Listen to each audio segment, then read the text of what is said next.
नमस्कार। इस समय हम कैथल के पेहवा चौक पर मौजूद हैं, जहां पिछले कुछ महीनों से एक महिला इंसाफ के लिए दर दर की ठोकरें खा रही है। ये वो एप्लीकेशन है जो 31/8/2021 को सिविल लाइन थाने में दी गई और उसके बाद ये तमाम वो डॉक्यूमेंट्स हैं। उसके बाद अनिल विज गृह मंत्री को ये एप्लीकेशन दी गई FIR नंबर 417 के तहत। उसके बाद पुलिस अधीक्षक लोकेंद्र सिंह को या पुलिस अधीक्षक जो उस समय में थे उनको ये एप्लीकेशन जो है वो दी गई और उसके बाद ये CM विंडो में 4/10/2021 को लगाई गई और माननीय मुख्यमंत्री मनोहर लाल खट्टर को भी ये कॉपी जो है, ये शिकायत जो है वो भेजी गई। पूरा मामला जानेंगे। फ़िलहाल महिला जो है वो कैथल के पेहवा चौक पर धरने पे बैठ गई है कि जब तक उसको इंसाफ नहीं मिलेगा वो कैथल के पेहवा चौक पर धरने से नहीं उठेगी, क्योंकि लगातार 123 दिन से साइकिल के चक्कर में एक समाज सेवी पहले ही धरने पर बैठा हुआ है और उसके बाद अब एक महिला भी अपने इंसाफ को लेकर कैथल के पेहवा चौक पर धरने पर बैठ गई है। लेकिन पूरा मामला क्या है, क्या पूरी घटना हुई, उस बात पर इनसे जानेंगे। और साथ में बता दें कि एक लगभग 5-6 साल की एक बच्ची भी है। फ़िलहाल उसको हम कैमरे पर नहीं दिखा सकते, लेकिन इस महिला से जानेंगे कि आखिरकार पूरा मामला क्या है और क्या वो घटना है। फ़िलहाल महिला हमारे साथ है। क्या पूरा मामला है, कब ये वाक़या हुआ और क्या कुछ पूरी जानकारी आप देना चाहेंगे? दूसरे तीसरे महीने से एक लड़का राजेंद्र नाम का मेरे को बहुत परेशान कर रहा था। उसकी वहाँ पे ड्यूटी भी थी मेरे घर के पास। मैंने उससे कहा भाई मेरे को परेशान ना करे, चाय के बहाने आता था, मेरे को परेशान करता था। ड्यूटी करता था वो वहाँ पे कूड़े की, झाड़ू वालों की उनकी ड्यूटी थी उसकी। वहाँ पे मेरे को परेशान करता रहा।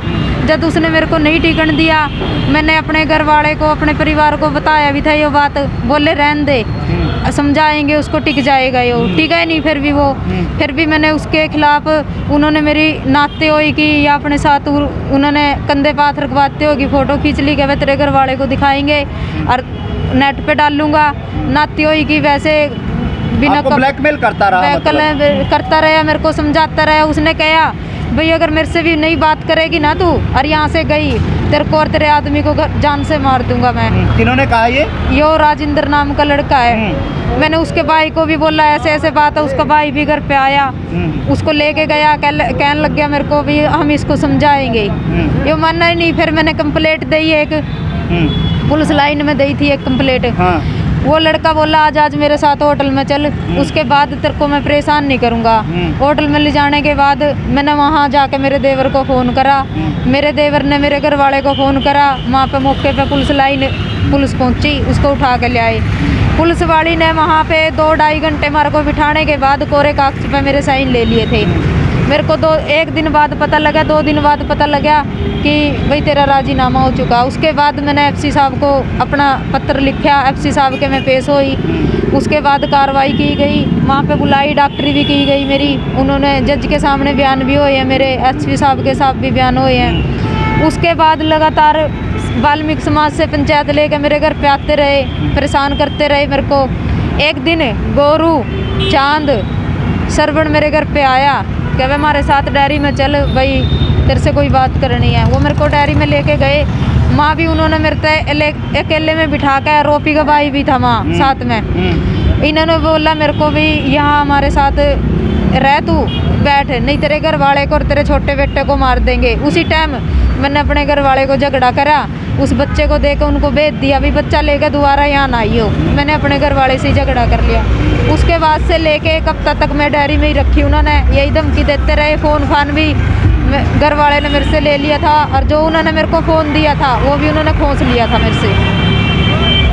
फिर उन्होंने कहा मेरे से भाई राजीनामा लिखवा, एफिडेविट दे लिख के एक, और FC साहब को लिख भाई वो मैंने अपनी मर्ज़ी से ये फैसला ले रही हूँ, अपनी मर्ज़ी से इस लड़के के साथ रह रही थी।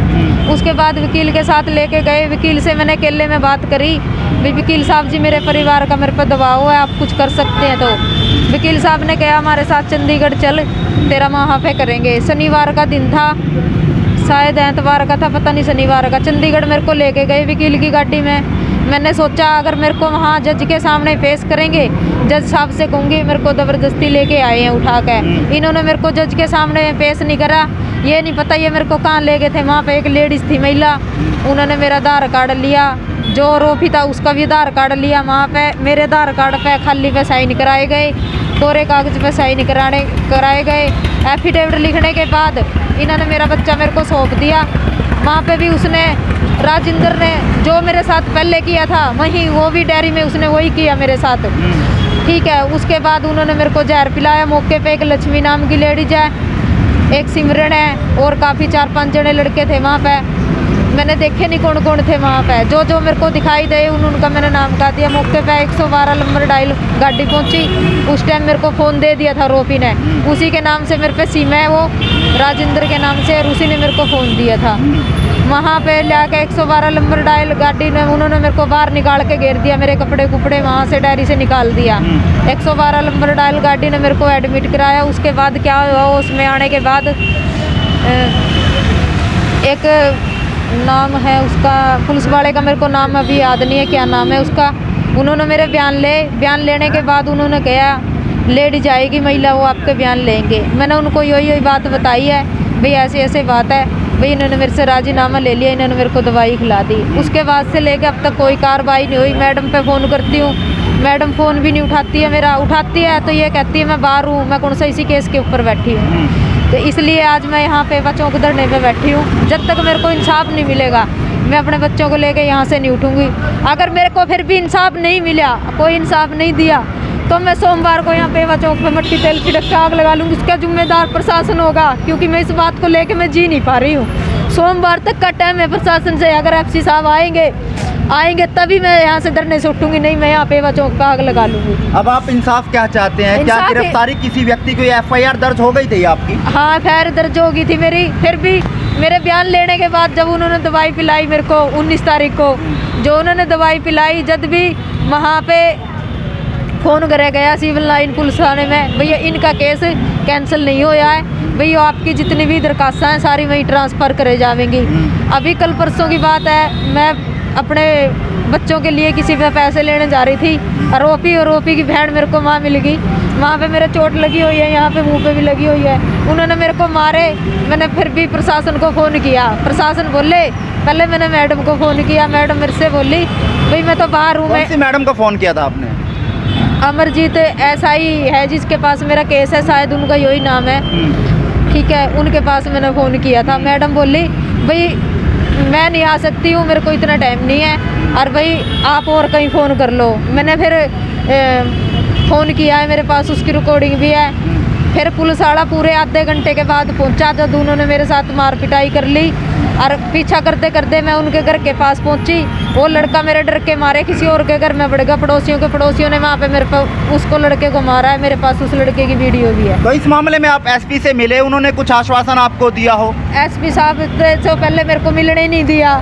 मैं जब वहाँ पे जोर जोर की बोलने लगी, वहाँ पे मुंशी था और थे कई, तो उन्होंने कहा आपको मिला देंगे। SP साहब ने ये कहा कि कार्रवाई हो जाएगी। उसके बाद ही उन्होंने मेरे मारे पिटे हैं। मैंने फिर भी फ़ोन किया है उनके पास, भाई आ जाओ, ये आरोपी यहाँ पे है, इसको अरेस्ट कर लो। और इन्होंने मेरे क्यों मारे पिटे हैं। वहाँ पे मौके पे मोटरसाइकिल पे 2 पुलिस वाले पहुँचे, उन्होंने मेरी ना तो सुनी ना उन्होंने मेरे से कुछ कहा। उन्होंने एक ही बात कही मेरे से, भाई यहाँ पे जहाँ पे उस पर क्या बोलते हैं सिटी थाने में जामा, आप आपकी कंप्लेंट लिखवा।